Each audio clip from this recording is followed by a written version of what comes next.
संदेश में जाएं, आप हमारे चैनल को लाइक करें और शेयर करना ना भूलें। उसके बाद सब्सक्राइब करें, आइकन बेल आइकन उसको प्रेस करें, जिससे आपको हमारे वीडियोस के नोटिफिकेशन मिल इफिसियों दूसरा अध्याय उसका 1 पद पढ़ना। ये इफिसियों की पत्री पौलुस प्रेरित ने पवित्र आत्मा से भरी हुई कलीसियाओं को जो पत्रियां लिखी थी, उसमें से इफिसुस की पत्री भी जो है पवित्र आत्मा से भरी हुई कलीसिया के लिए थी। और पौलुस यहाँ पर क्या बोल रहा है? दूसरा 1 पद, उसने तुम्हें भी जिलाया। उसने तुम्हें भी जिलाया, यानी वो मरे हुए थे पहले। कैसे मरे हुए थे? आगे सुनिए। जो अपने अपराधों जो अपने अपराधों और पापों के कारण मरे हुए थे। अपराधों और पापों के कारण मरे हुए व्यक्ति के अंदर जब पवित्र आत्मा आता है, तब उसके अंदर जीवन आता है और उसके पाप और अपराध माफ कर दिए जाते हैं। उदयाचल से अस्ताचल जितनी दूर है उतने दूर पीछे फेंक दिए जाते हैं। शरीर रुई के समान हल्का हो जाता है। यीशु का जुआ, यीशु का बोझ हमारे कंधे में आ जाता है। रुई के जैसे हम हल्के हो जाते हैं। उसने हमारे पापों और अपराधों को भी जो है क्षमा किया और हमें जिलाया। फिर एक वचन लिखा हुआ है यूहन्ना 7 अध्याय उसका 38 से 39 पद।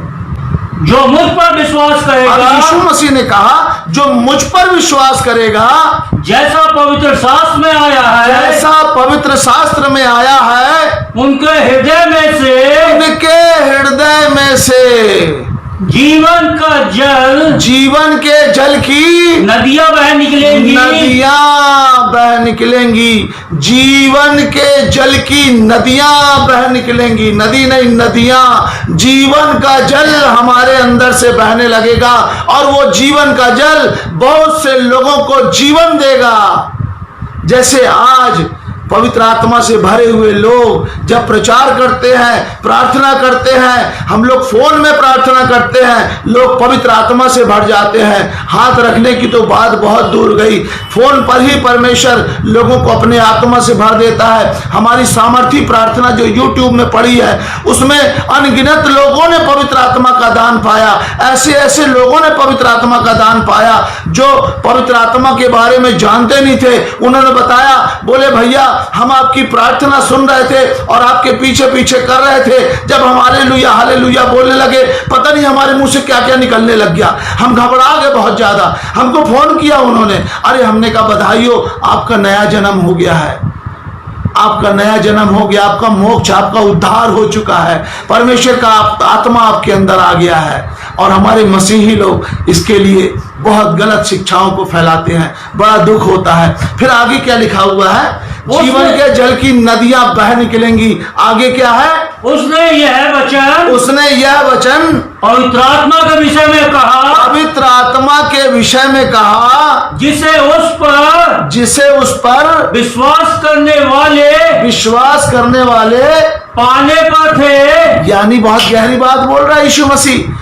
जिसे यीशु मसीह पर विश्वास करने वाले पाने पर थे। जैसे सामरिया के लोगों ने परमेश्वर के वचन पर विश्वास किया, प्रभु यीशु मसीह के नाम का बपतिस्मा लिया, लेकिन पवित्र आत्मा उन पर उतरा नहीं था। पतरस ने और यूहन्ना ने उनके लिए प्रार्थना करी कि वे पवित्र आत्मा पाएं, और जब उन्होंने उनके ऊपर हाथ रखे तब पवित्र आत्मा से वो भर गए।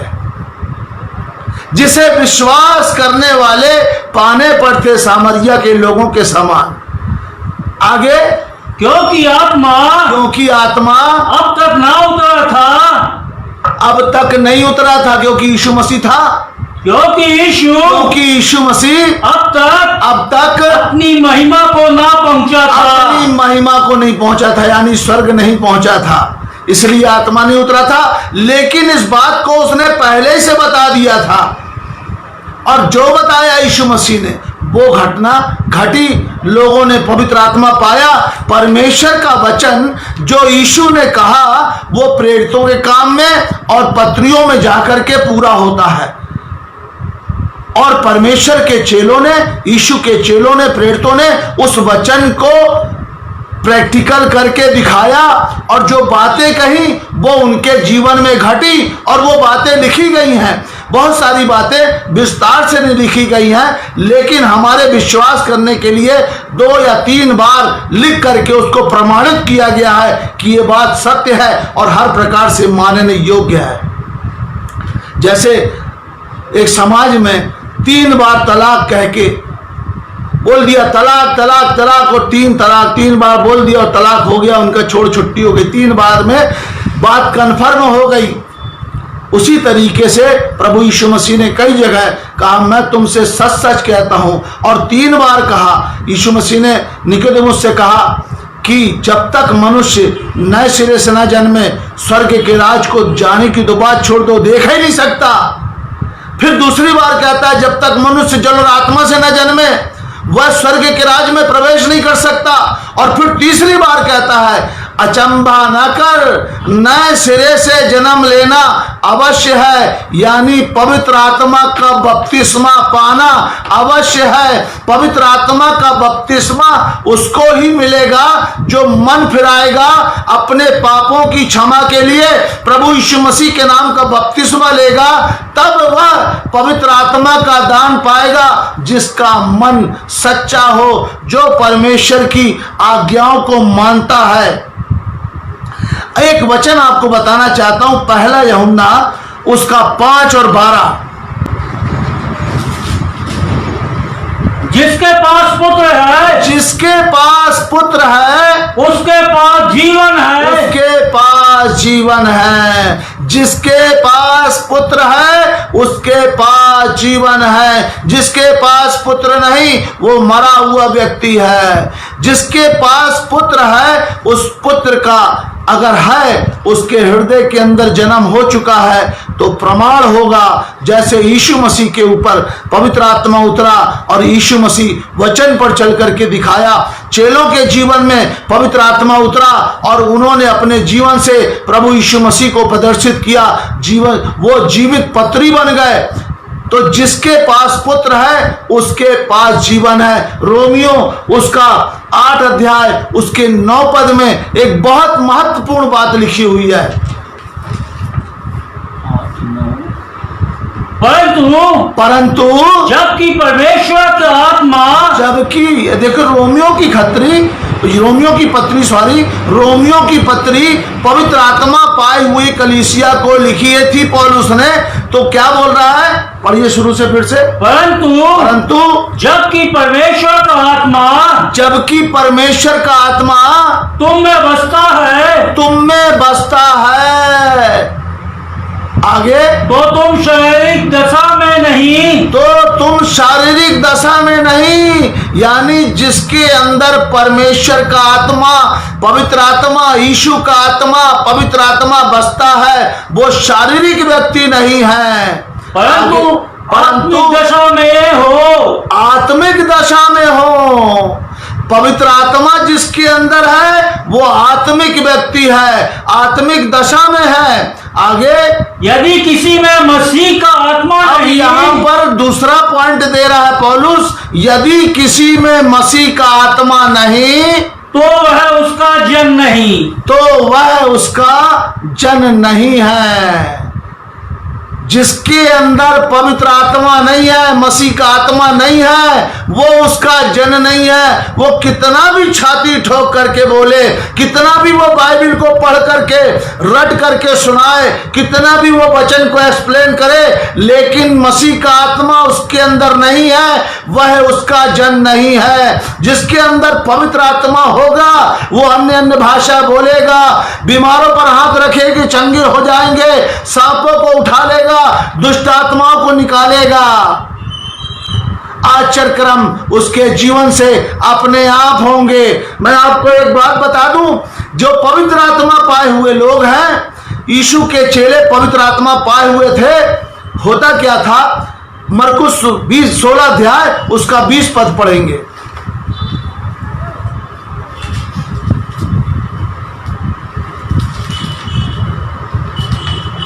और उन्होंने निकल कर यानी जो प्रेरित थे, यीशु के चेले थे, उन्होंने निकलकर हर जगह प्रचार किया हर जगह प्रचार किया और प्रभु उनके साथ काम करता रहा। वो पवित्र आत्मा से भरे हुए थे, प्रभु उनके साथ काम करता रहा और उन चिन्हों के द्वारा और चिन्हों के द्वारा जो साथ साथ होते थे साथ साथ होते थे वचन को दृढ़ करता रहा। वचन को दृढ़ करता रहा, मजबूत करता रहा। यानी जो वचन में लिखा है वो सत्य है, झूठ नहीं है।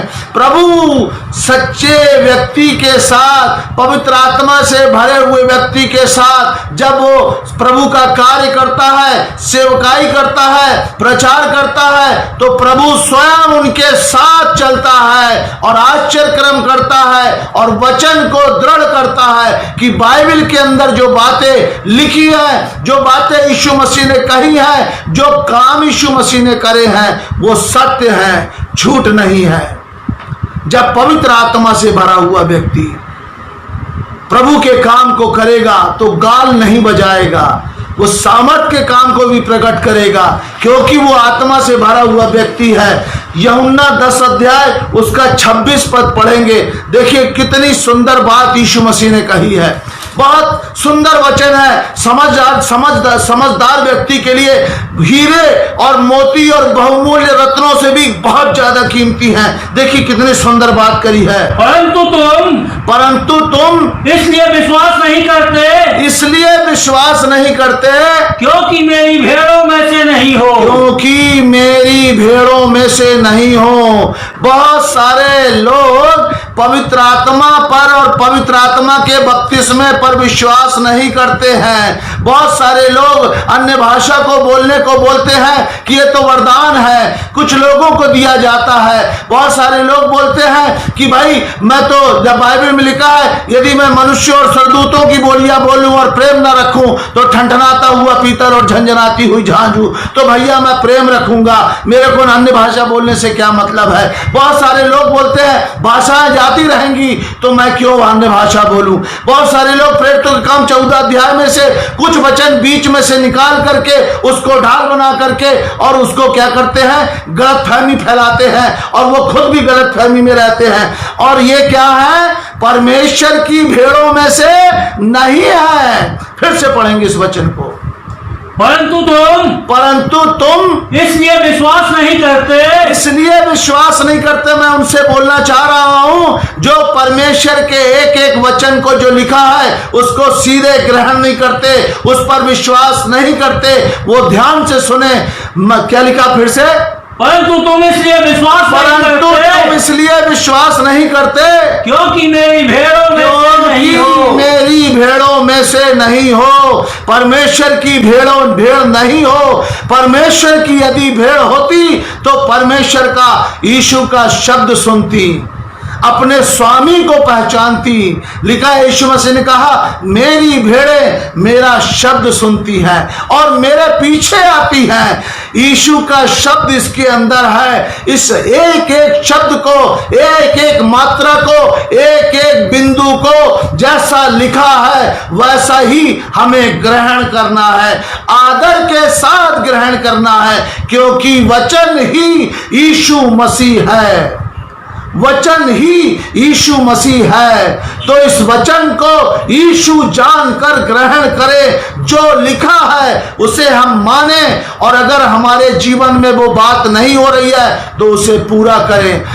हम इस बात को आज फिर दावे के साथ बोलते हैं, जैसा प्रेरितों के काम 2 अध्याय 1 से 2 में हुआ, प्रेरितों के काम 10वां अध्याय 44 से 47 में हुआ, प्रेरितों के काम 19 अध्याय 1 से 6 में घटना घटी, वही घटना हमारे साथ घटी। इस बात के हम गवाह हैं कि जैसे आत्मा उन पर उतरा और उन्होंने अन्य भाषा बोली, ऐसे ही सन 1988 15 मार्च को पवित्र आत्मा मेरे ऊपर उतरा और मैंने भी अन्य भाषा बोली। परमेश्वर का वचन मेरे जीवन में पूरा हुआ, जैसा बाइबल में लिखा है वैसा ही मेरे साथ हुआ, मेरे घर वालों के साथ हुआ, मेरे साथ जुड़े हुए लोगों के साथ हुआ। जिस कलीसिया में प्रभु मुझे लेकर के गया वहां कलीसिया के ज्यादा से ज्यादा लोग आत्मा से भर गए और वो भी ऐसे ही भर गए जैसे उपरोठरी कोठरी में। सेम घटना हमारे साथ भी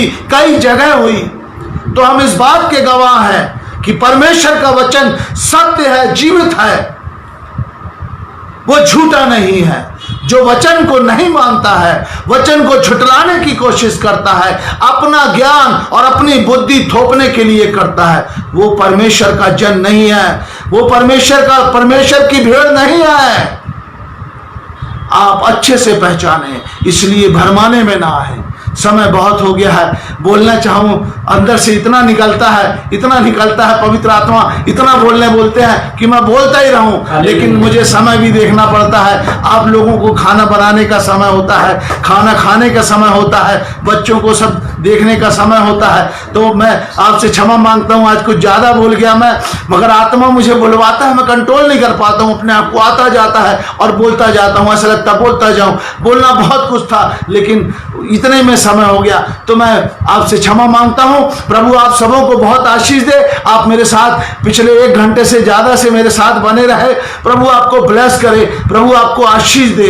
praise the Lord, God bless you, God bless you. आप इन वचनों को शेयर करना ना भूलें। इस मैसेजों को, ये मेरे नहीं है, यीशु के मैसेज हैं। लोग मेरे को नहीं, यीशु को सुनते हैं। लोग मेरे वचन को नहीं, यीशु के वचन को सुनते हैं। इसलिए यीशु के वचन को ज्यादा से ज्यादा लोगों को फैलाएं, दिन भर बांटते रहें। यही जब मोबाइल उठाएं, आप नोटिफिकेशन वगैरह को चेक मत करें, लेकिन फट से वीडियो को उठाएं और जितने लिंक हैं उनमें शेयर कर दें। यही एक आपकी आत्मिक सेवा है। प्रभु आपको बहुत आशीष दे। God bless you.